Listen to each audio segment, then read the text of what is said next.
A cowboy finds a chained wolf with her cub. What happened next? No one could believe. The morning sun cast long shadows across the barren landscape when Ezra Blackwood first heard the sound that would change his life forever. It was not the familiar whistle of wind through canyon walls, nor the distant lowing of cattle. This was something else entirely, a low, mournful howl that seemed to carry centuries of pain within its trembling notes. Ezra had been tracking stolen cattle for 3 days through the unforgiving terrain of the Arizona Territory. His weathered boots had covered more miles than most men see in a lifetime, and his keen eyes had witnessed things that would haunt lesser souls. But nothing had prepared him for what awaited him in that forgotten corner of the desert, where ancient rock formations created natural prisons and secrets could remain buried for decades. The 28-year-old cowboy had earned his reputation through grit and unwavering determination. His calloused hands bore the scars of countless encounters with barbed wire, angry bulls, and men who settled disputes with lead rather than words.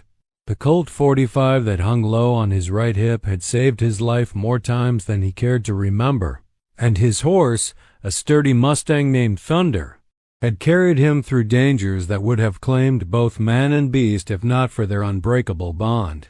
As Thunder picked his way carefully through the rocky terrain, Ezra noticed something that made his blood run cold. Fresh tracks in the sandy soil, not from cattle, but from something far more sinister. The boot prints were deep and deliberate, suggesting men carrying heavy burdens. More disturbing still were the drag marks that accompanied them, as if something had been pulled against its will across the unforgiving ground. The howling grew stronger as they approached a natural amphitheater formed by towering red rocks. The sound echoed off the stone walls, creating an otherworldly chorus that sent shivers down Thunder's flanks. The horse snorted nervously, his ears flattening against his head as some primal instinct warned him of danger ahead. Ezra dismounted and drew his rifle, the cold metal reassuring in his grip. He had learned long ago that in this harsh land, preparation meant the difference between returning home to tell stories and becoming one himself. Moving with the silent grace of a man who had spent years hunting both animals and men, he crept toward the source of the haunting sound. What he discovered beyond the rocky outcropping defied everything he thought he knew about human nature. In a natural depression surrounded by sheer walls, a massive wolf lay chained to an iron stake driven deep into the rocky ground. The chain was heavy and cruel, designed not just to restrain but to cause suffering with every movement. The wolf's beautiful silver-gray coat was matted with blood and dirt, and her amber eyes held an intelligence that spoke of awareness far beyond that of any ordinary animal. But it was what lay beside her that truly stopped Ezra's heart. A tiny wolf cub, no more than a few weeks old, pressed close to its mother's warmth. The little creature was weak and clearly hungry, its small whimpers barely audible above its mother's labored breathing. The sight of the helpless pair in such desperate circumstances awakened something fierce and protective in the cowboy's chest. Ezra quickly surveyed the area, his trained eyes taking in every detail that might explain this horrific scene. Scattered around the makeshift prison were empty whiskey bottles, the remnants of a campfire, and most telling of all, several sets of boot prints that told a story of multiple visitors over recent days. Someone had not only captured and chained this magnificent creature, but had been returning regularly, likely for some twisted form of entertainment. The wolf's eyes locked onto his, and Ezra saw something in that golden gaze that shook him to his core. There was no wild fury or mindless aggression. Instead, he witnessed a desperate plea for mercy, a mother's anguish for her suffering child, and beneath it all, a flicker of hope that perhaps this new arrival might be different from the others who had tormented her. As he studied the situation more carefully, Ezra noticed that the wolf bore no signs of rabies or disease. Her distress was entirely due to the cruel circumstances of her captivity. The chain around her neck had rubbed raw wounds into her flesh, and her ribs showed prominently beneath her fur, indicating days without adequate food or water. Yet despite her own suffering, she continued to shelter her cub, her maternal instincts overriding her own desperate need for relief. The sound of approaching hoofbeats suddenly shattered the desert silence. Ezra quickly moved to a concealed position behind the rocks, his rifle ready as three riders emerged from the canyon entrance. Their laughter echoed off the stone walls as they dismounted and approached the trapped wolf with casual cruelty that made Ezra's jaw clench with barely controlled fury. The leader of the group was a man Ezra recognized from wanted posters, Jake Morrison, a cattle rustler and general troublemaker who had been terrorizing ranchers throughout the territory. His two companions were cut from the same cloth, their faces bearing the hard lines of men who had chosen violence as their profession. They carried themselves with the swagger of those who believed themselves untouchable in this remote location. "Well, look who's still alive," Morrison called out mockingly as he approached the chained wolf. "Thought you might have given up by now, but I guess you're tougher than most of your kind." The wolf struggled weakly against her chains as the men drew closer, her protective instincts flaring despite her weakened condition. The cub pressed even closer to its mother, sensing the approaching danger with the intuition that nature provides to the vulnerable. Morrison reached into his saddlebag and withdrew a thick rope, grinning as he showed it to his companions. The implications of his intentions were clear, and Ezra felt his finger tighten on the rifle's trigger. He had seen enough violence in his life to recognize when a situation was about to turn deadly, and he knew that intervention would likely mean a fight to the death.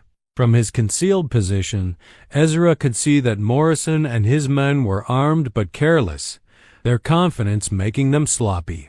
They had grown comfortable in their remote torture chamber, never expecting to encounter opposition in such a desolate place. This overconfidence might be their downfall, but it would also make them desperate and dangerous when confronted. The wolf's breathing had become more labored, and Ezra realized that time was running out. Whatever sick game these men had been playing was approaching its final act, and both mother and cub would die unless he acted immediately. The weight of their lives settled on his shoulders like a physical burden, and he knew that this moment would define not just their fate, but his own character. As Morrison approached the wolf with obvious malicious intent, something extraordinary happened. The chained animal turned her head toward Ezra's hiding place and looked directly at him, as if she somehow sensed his presence and his internal struggle. In that golden gaze, he saw not just a plea for help, but a recognition of kindred spirit, another creature fighting to survive in an unforgiving world. The decision crystallized in that moment of connection. Ezra stepped out from behind the rocks, his rifle trained on Morrison's chest, his voice carrying the quiet authority of a man who had faced death many times and never backed down. "Step away from the wolf." The three men spun around in shock, their hands moving instinctively toward their weapons before freezing as they recognized the deadly seriousness in the cowboy's steady aim. Morrison's face twisted into a snarl of frustrated rage as he realized his private entertainment had been discovered by someone with both the skill and the will to interfere. "This ain't your concern, cowboy," Morrison growled, his hand hovering dangerously near his gun. "Best you ride on and forget what you seen here." Ezra's response was as cold and unyielding as the desert wind. "I'm making it my concern." The tension in the air became thick, enough to cut as the four men faced off in the natural arena. The wolf watched with intelligent eyes, somehow understanding that her fate hung in the balance of what was about to unfold. Her cub whimpered softly, the sound serving as a stark reminder of the innocence at stake in this deadly confrontation. Morrison's companions began to spread out, attempting to flank the lone cowboy who had dared to challenge them. But Ezra had not survived years on the frontier by allowing himself to be outmaneuvered. He shifted position smoothly, keeping all three men in his field of vision while maintaining his aim on their leader. "You boys can ride out now, and nobody has to die today," Ezra offered, though his tone suggested he held little hope for a peaceful resolution. "Or you can try your luck against someone who shoots back." The desert wind whistled through the canyon as the standoff continued. each man calculating his chances and measuring his opponents. In the silence that followed, the wolf's labored breathing seemed unnaturally loud, a constant reminder of why this confrontation had begun and what would be lost if it ended badly. Morrison's laugh was harsh and brittle as he shook his head in apparent disbelief.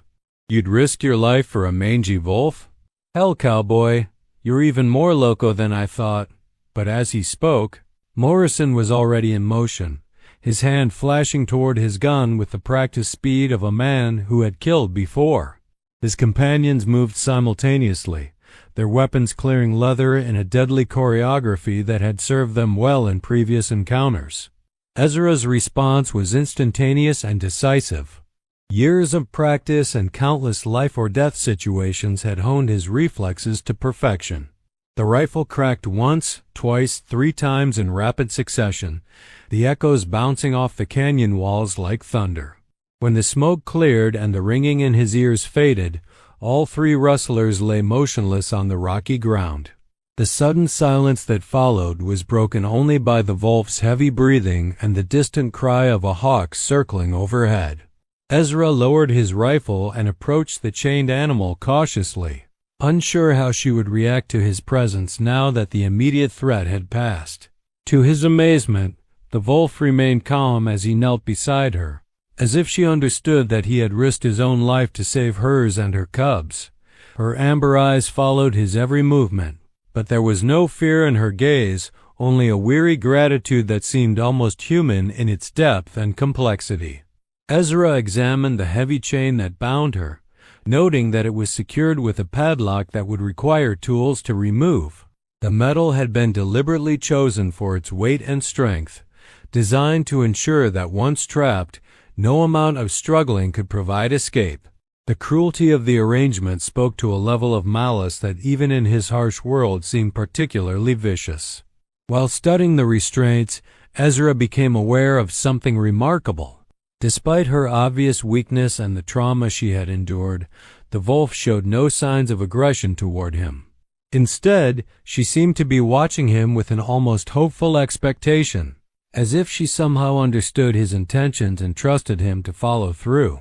The cub, emboldened by its mother's calm demeanor, ventured a few tentative steps toward the stranger who had appeared so dramatically in their lives.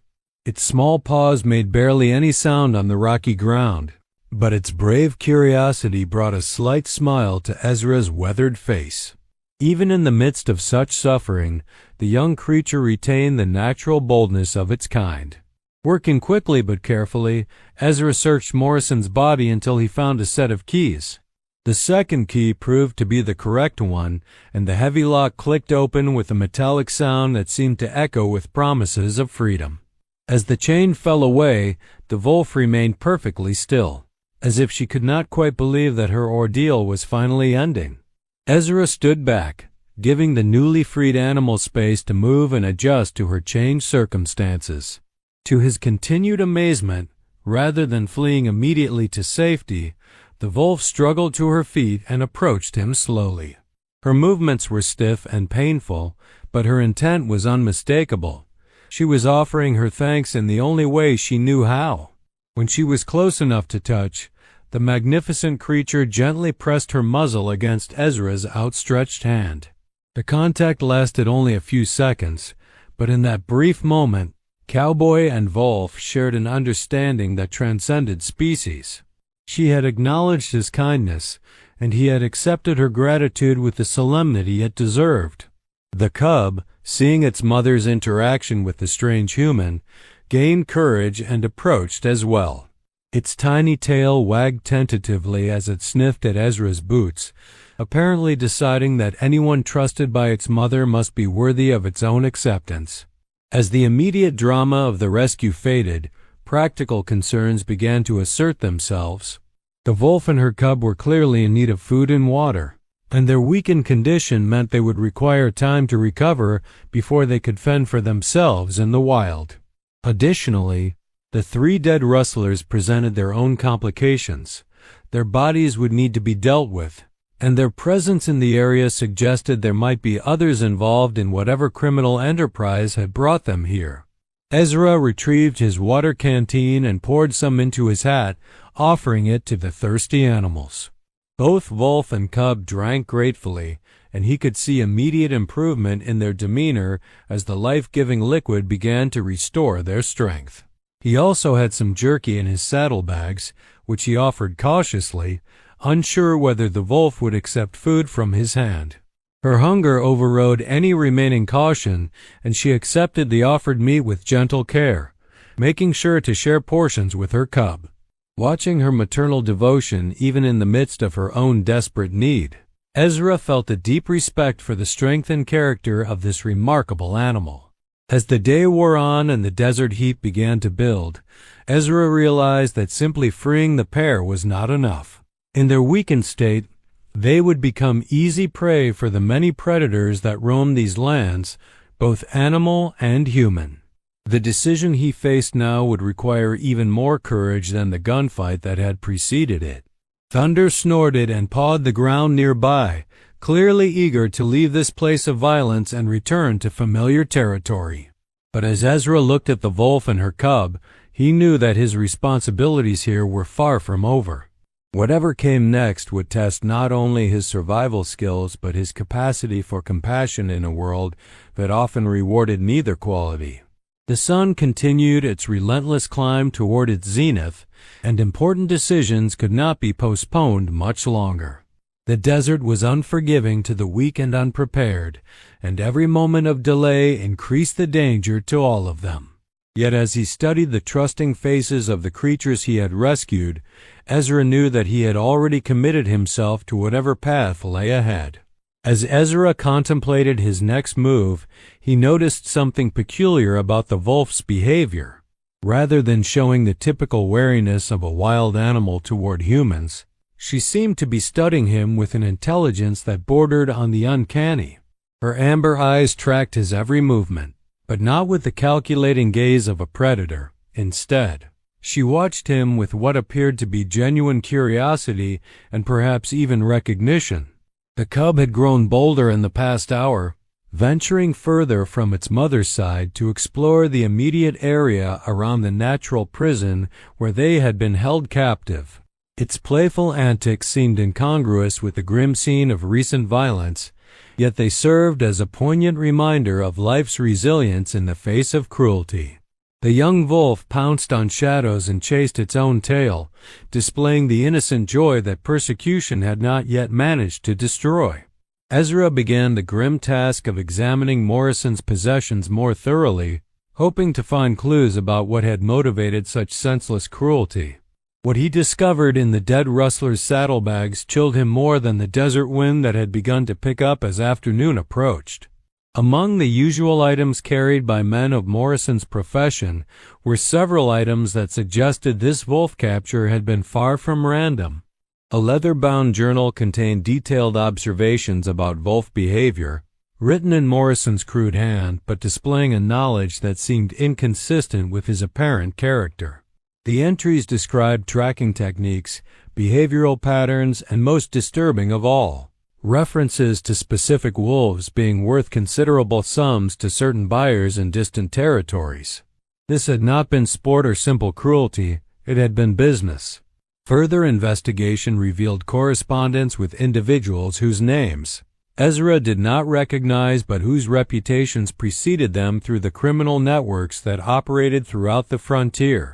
These were not common outlaws but sophisticated operators who dealt in exotic animals for private collectors and traveling shows.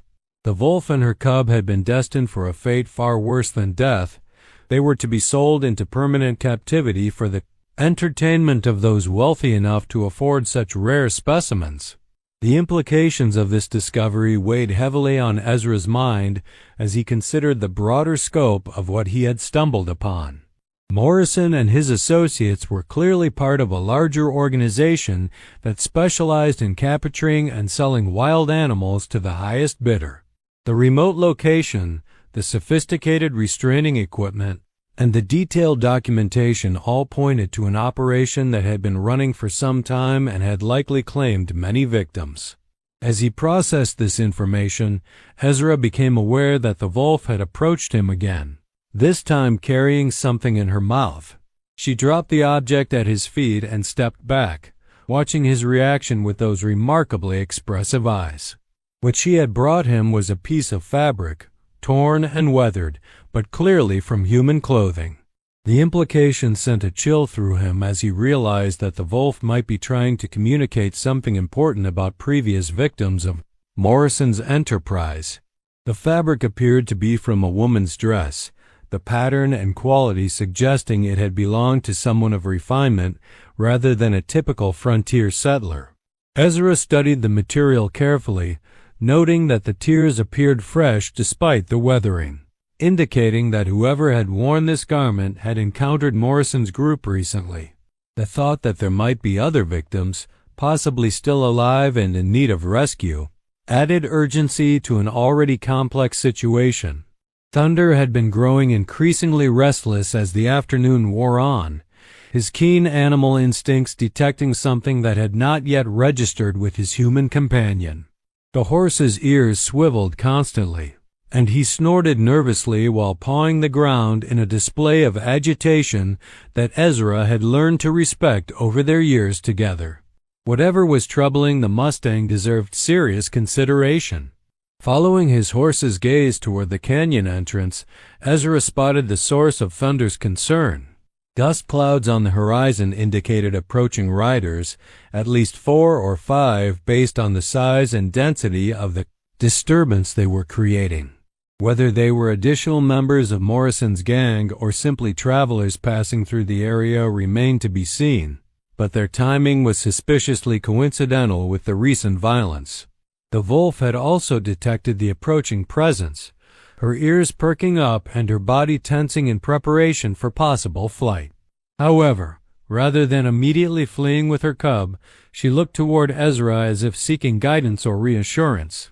This extraordinary display of trust from a wild animal in such circumstances struck him as almost supernatural in its improbability. Quickly gathering the evidence he had discovered, Ezra stuffed Morrison's journal and correspondence into his own saddlebag while keeping his rifle close at hand. The approaching riders would arrive within the hour, and he needed to make critical decisions about how to handle this increasingly complicated situation. The safety of the wolf and her cub remained his primary concern, but the possibility of other victims added layers of moral complexity that could not be ignored. As the dust clouds drew closer, Ezra could make out individual riders silhouetted against the harsh desert light. Their formation and approach suggested military or law enforcement training rather than the casual riding style typical of outlaw gangs. This observation brought both relief and new concerns. While these newcomers might not pose an immediate threat, they would certainly have questions about the bodies scattered around the canyon floor. The wolf seemed to sense his internal conflict and made an extraordinary decision that would have seemed impossible to anyone who had not witnessed it firsthand. Rather than fleeing to safety with her cub, she positioned herself between Ezra and the canyon entrance, as if offering to stand guard while he prepared for the approaching confrontation. Her intelligent eyes conveyed a message as clear as spoken words.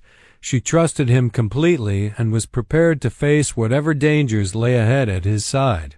This display of loyalty from a creature he had rescued less than 4 hours earlier moved Ezra profoundly.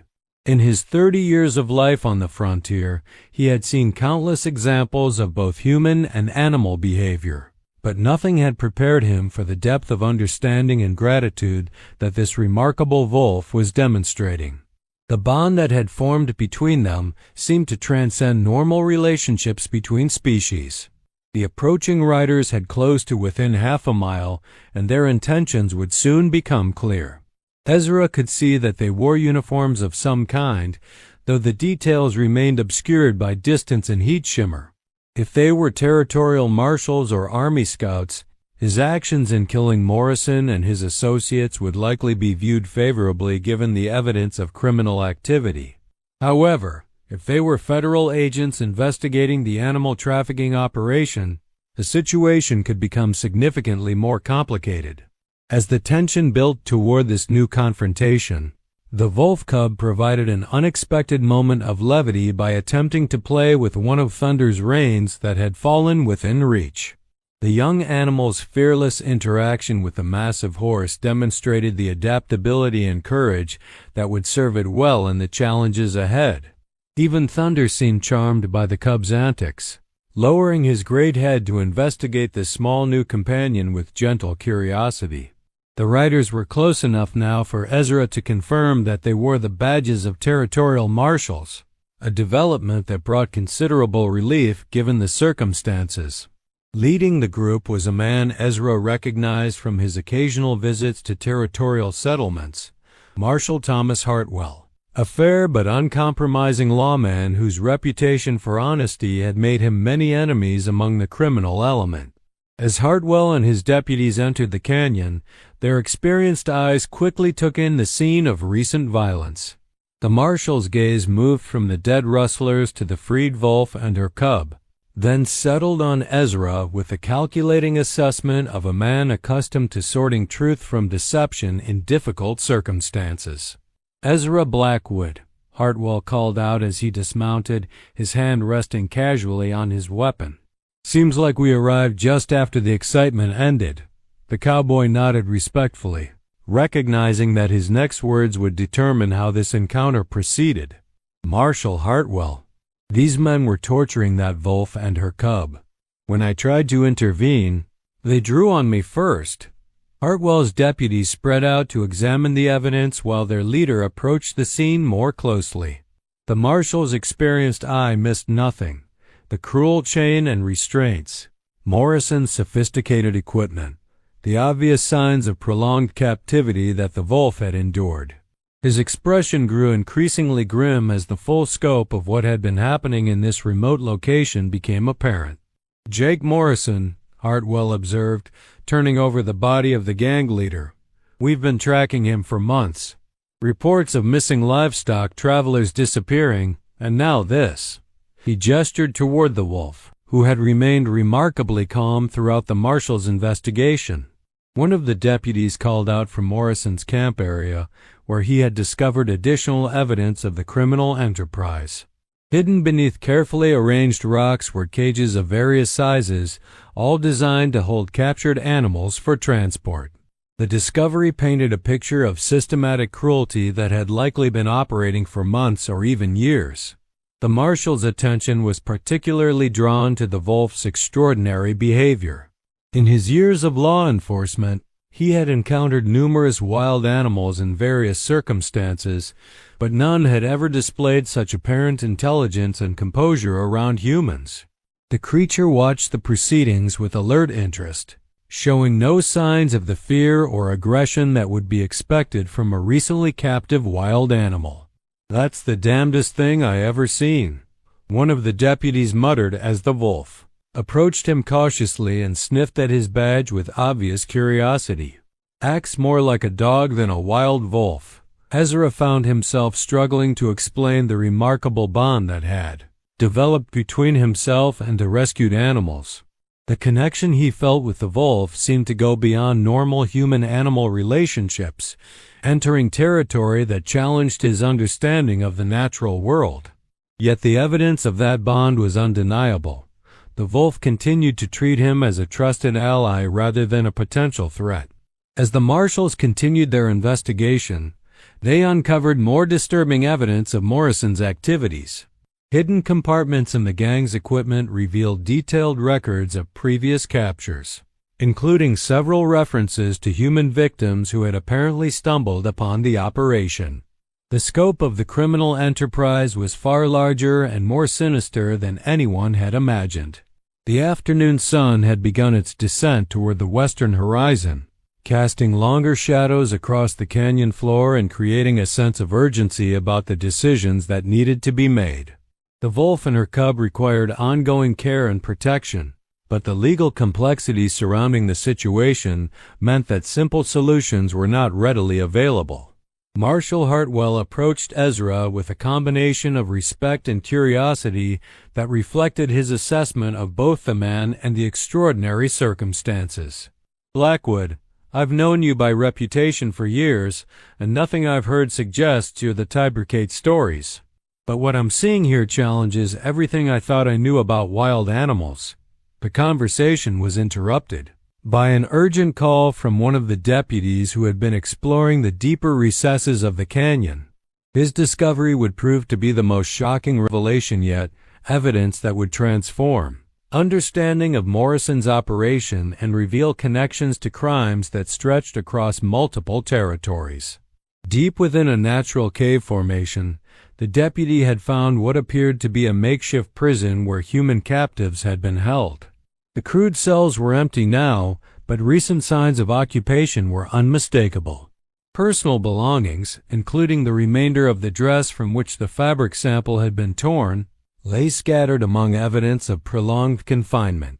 This discovery cast Morrison's wolf capture in an entirely new light. Rather than being an isolated incident of animal cruelty, it appeared to be part of a much larger criminal enterprise that included human trafficking alongside the exotic animal trade. The implications were staggering and would require resources far beyond what a small group of territorial marshals could provide. As the full scope of the crimes became apparent, Ezra realized that his simple act of rescue had uncovered something that would likely require months of investigation to fully understand. The wolf and her cub had been victims of an operation so complex and far-reaching that their suffering represented only a small fraction of the total harm that had been inflicted. As darkness began to settle over the canyon, Marshal Hartwell made a decision that would change everything. Rather than immediately departing with his evidence, he ordered his deputies to make camp for the night, citing the need for a thorough investigation of the cave system at first light. What he did not share with his men was a growing suspicion that the wolf's behavior indicated something far more extraordinary than anyone had yet realized. Ezra found himself appointed as an unofficial guide, his intimate knowledge of the rescue and the animal's behavior making him invaluable to the ongoing investigation. As the marshal's men set up their temporary camp, the wolf and her cub remained close to Ezra, displaying a level of attachment that continued to baffle everyone present. During the quiet hours of early evening, while the deputies tended to their duties, Marshal Hartwell approached Ezra with a confidence that would have seemed impossible under normal circumstances. The lawman's weathered face bore an expression of deep contemplation as he studied the wolf, who had positioned herself protectively near the campfire. "Blackwood, I've been a marshal for 23 years, Hartwell began, his voice barely above a whisper. "I've seen things that would challenge most men's understanding of what's possible in this world. But that wolf... There's something about her that doesn't fit any pattern I've ever encountered." As if responding to the mention of her presence, the wolf raised her head and looked directly at the marshal with those remarkable amber eyes. For a long moment, the two regarded each other in silence, and Hartwell's expression shifted from curiosity to something approaching awe. "It's like she understands every word we're saying," the marshal continued, his voice filled with wonder. "I've worked with tracking dogs, hunting hounds, every kind of trained animal you can imagine. None of them ever showed this level of awareness." Ezra nodded slowly, having reached similar conclusions throughout their extraordinary day together. "She's been watching everything, Marshal, taking in details like she's trying to piece together what happened here before we arrived."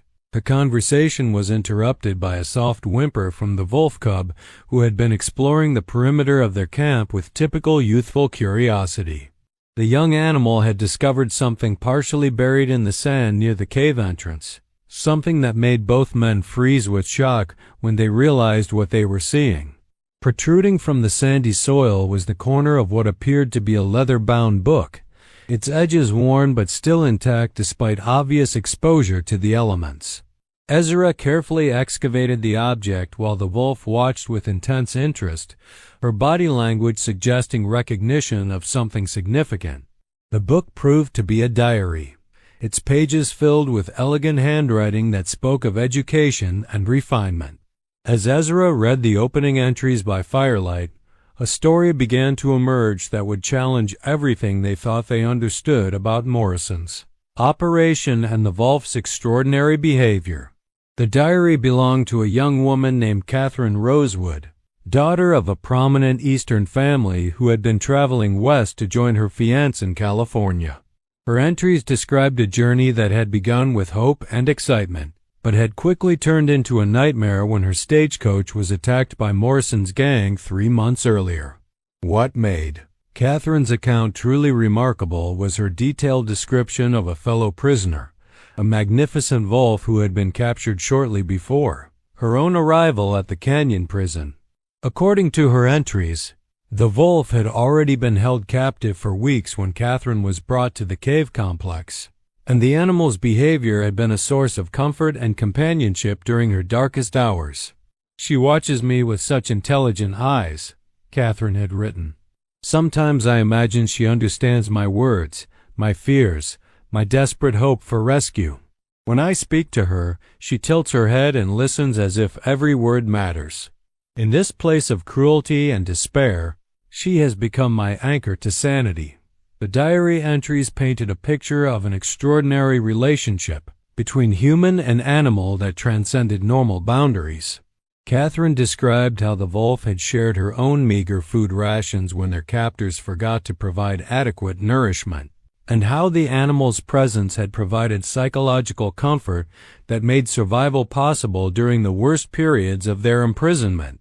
More disturbing were Catherine's accounts of Morrison's plans for both her and the wolf. The gang leader had been negotiating with buyers who specialized in exotic acquisitions for wealthy collectors in distant territories.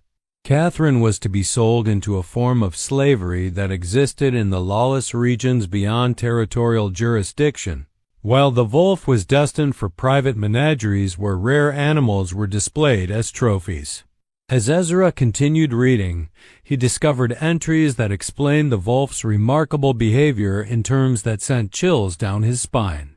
Catherine had spent hours each day talking to her fellow prisoner, sharing her thoughts, fears, and memories as a way of maintaining her sanity. In response, the wolf had begun displaying behaviors that suggested not just intelligence, but genuine emotional connection and understanding. "Today she brought me a small flower that had somehow taken root in a crack in the cave wall," one entry read. "Such a simple gesture, yet it spoke of compassion that I never expected to find in a wild creature. She seems to sense when my spirits are lowest and always finds ways to provide comfort." The final entries in Catherine's diary revealed the desperate plan that had led to her escape. Morrison's gang had been preparing to transport both prisoners to their respective buyers when a rival criminal organization had attacked the Canyon complex. In the chaos that followed, Catherine had managed to free herself and attempt to liberate the wolf as well. However, the wolf had recently given birth to her cub and refused to abandon her offspring despite Catherine's desperate pleas. Understanding that time was running out, Catherine had been forced to flee alone, leaving behind the animal who had become her closest friend and confidant during months of shared captivity. The diary's final entry, dated just 2 weeks earlier, revealed Catherine's promise to return with help for the wolf and her cub. She had escaped into the desert with nothing but the clothes on her back, determined to find law enforcement and mount a rescue operation for the creatures who had sustained her through the darkest period of her life.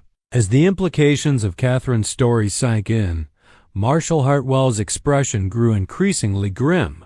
If this woman escaped 2 weeks ago, where is she now? Why hasn't she contacted authorities? The answer to that question came in the form of evidence that the deputies discovered while expanding their search of the cave complex. Hidden in a natural alcove were personal belongings that had clearly been scattered by someone in desperate haste. Items that matched descriptions from Catherine's diary of possessions she had been forced to leave behind. Among these belongings was a small silver locket containing a photograph of a young woman whose refined features and intelligent eyes bore a striking resemblance to the wolf's own remarkable gaze. The coincidence was so extraordinary that it seemed to suggest connections beyond normal understanding. as if shared suffering had created bonds that transcended species boundaries.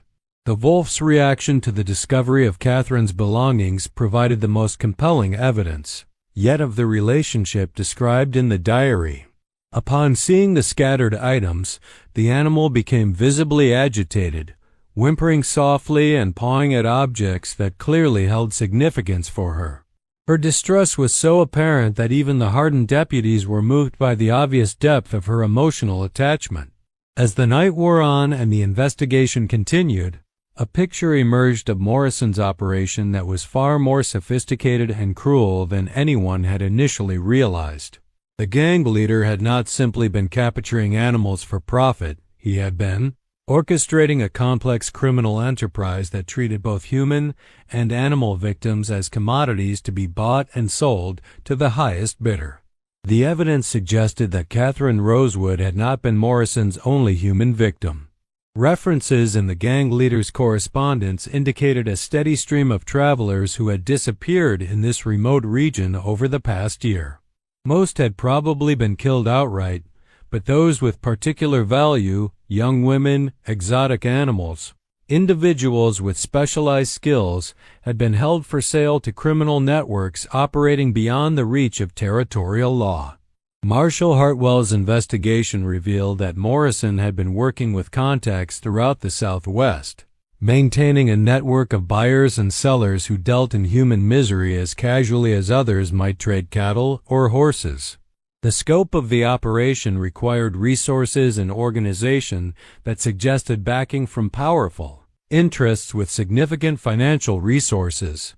As dawn approached, the wolf's behavior took on new urgency. Rather than resting peacefully with her cub as would be expected after their ordeal, she began moving restlessly around the camp, frequently approaching the cave entrance and whimpering softly. Her agitation suggested that something important was driving her beyond normal maternal instincts. Ezra found himself drawn to follow the wolf's movements, trusting in the extraordinary connection that had developed between them. As he approached the cave entrance in the early morning light, he heard something that made his blood run cold, the faint sound of human voices echoing from deep within the rock formation. The discovery that there might still be living prisoners in the cave complex galvanized everyone into immediate action. Marshal Hartwell organized his deputies into search teams while Ezra prepared to venture into the unknown depths of the underground prison. The wolf, sensing the urgency of the situation, positioned herself at the head of the group as if offering to guide them to whatever lay hidden in the darkness. What they found in the deepest recesses of the cave system would challenge every assumption they had made about Morrison's operation and reveal the true scope of the horrors that had been perpetrated in this remote location. Hidden behind natural rock formations that had been deliberately concealed were additional prison cells, and in one of them, barely alive but still breathing, was Catherine Rosewood. The young woman's condition was critical after 2 weeks of exposure and starvation in the desert, but her eyes still held the intelligence and determination that had enabled her to survive months of captivity. When she saw the wolf approaching her makeshift prison, tears of joy streamed down her face as she whispered the animal's name, Luna, Catherine's reunion with the wolf she had named. During their shared imprisonment was one of the most extraordinary scenes any of the men had ever witnessed. Luna pressed close to her human friend, whimpering softly and gently licking Catherine's hands in a display of affection that spoke of bonds forged through shared suffering and mutual support. "She saved my life," Catherine whispered as Ezra and the marshal worked to free her from her restraints. "When I was ready to give up hope, Luna reminded me that life was worth fighting for. She taught me that kindness and compassion could survive even in the darkest places." The story that Catherine told as they helped her to safety revealed the full extent of Morrison's crimes and explained the extraordinary relationship between woman and wolf that had sustained both through their ordeal. Luna had not simply been another victim of the gang's cruelty. She had been a source of strength and comfort that had made survival possible for both prisoners. As they emerged from the cave complex into the morning sunlight, Catherine's first concern was for Luna's cub. whose birth during captivity had created the impossible choice that had forced her to attempt escape alone. The reunion between the three survivors, woman, wolf, and cub, created a bond that transcended normal understanding and challenged preconceptions about the relationships possible between humans and wild animals. Marshall Hartwell found himself confronting evidence that would reshape his understanding of justice and compassion in ways he had never imagined. The case against Morrison and his associates was clear-cut from a legal standpoint, but the extraordinary circumstances surrounding the victims raised questions about how the law should address situations that fell outside normal categories of crime and punishment. Catherine's testimony revealed that Luna had saved her life multiple times during their imprisonment, sharing food when rations were scarce and providing warmth during cold desert nights when survival seemed impossible. In return, Catherine had protected Luna from the worst of their captors' cruelty and had taught the intelligent animal words and concepts that had expanded her understanding of human behavior. The bond between woman and wolf had become so strong that separation seemed cruel and unnecessary. Catherine's family wealth and social position provided resources that could ensure Luna's continued care and protection, while Luna's extraordinary intelligence and loyalty made her an ideal companion for someone who had shared her suffering and understood her unique nature. As the day progressed and the legal formalities were completed, it became clear that this extraordinary story would have an equally extraordinary conclusion. Rather than being returned to the wild where her trust in humans might make her vulnerable to future exploitation, Luna would accompany Catherine back to civilization as a living testament to the power of compassion and friendship to survive even the worst circumstances. The transformation in both woman and wolf as they prepared for their new life together was remarkable to witness. Catherine's strength and determination, tested through months of captivity, had emerged stronger than ever, while Luna's intelligence and loyalty had found their perfect expression in protecting and supporting her human friend. Ezra watched the preparations for departure with mixed emotions. His role in rescuing Luna and her cub had led to discoveries that would resonate far beyond this remote canyon, but it had also created bonds that would be difficult to sever. The connection he had felt with the remarkable wolf had been real and profound, but he understood that her true destiny lay with the woman who had shared her darkest hours. As the marshal's party prepared to escort Catherine and Luna back to territorial headquarters, Ezra made a decision that surprised everyone, including himself. Rather than returning to his solitary life tracking cattle thieves across the desert, he accepted Marshall Hartwell's offer to join the ongoing investigation into Morrison's criminal network. The scope of the crimes they had uncovered required experienced trackers and individuals who understood the harsh realities of frontier life. Ezra's skills and his intimate knowledge of the case made him invaluable to the effort to bring justice to Morrison's other victims and to dismantle the criminal organization that had caused so much suffering. Luna's extraordinary story would become legend throughout the territory, inspiring changes in how law enforcement approached cases involving both human and animal victims. Her intelligence and loyalty challenged assumptions about the capabilities of wild animals and led to new protections for creatures who might possess abilities beyond normal understanding. The cub, who had been too young to remember most of their ordeal, would grow up in Catherine's care, displaying intelligence and loyalty that suggested the remarkable traits witnessed in Luna were not unique, but perhaps characteristic of their bloodline. The little wolf would become a bridge between the wild and civilized worlds, helping humans understand the complex emotional lives of creatures they had previously dismissed as mere animals. Years later, travelers through the territory would still speak of the extraordinary bond between the Eastern lady and her wolf companion, a relationship that had been forged in suffering but had blossomed into something beautiful and transformative. Catherine and Luna's story became a symbol of hope for those who believed that kindness and compassion could triumph over cruelty and exploitation. For Ezra, The events in that remote canyon had changed his understanding of what was possible in a world that often seemed dominated by violence and greed.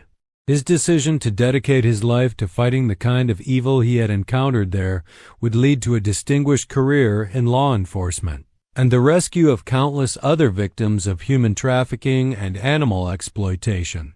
The case against Morrison's associates and their network of buyers would take years to fully prosecute, but the evidence gathered in the canyon provided the foundation for dismantling one of the largest criminal organizations operating in the territorial Southwest. The legal precedents established would influence law enforcement approaches to similar crimes for generations to come.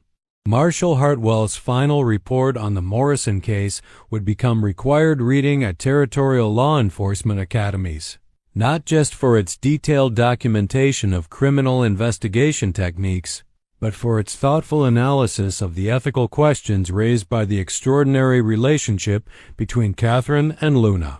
As the sun set on their final day in the canyon where so much suffering had occurred, but where redemption had also been found, the survivors prepared to begin new chapters in their lives.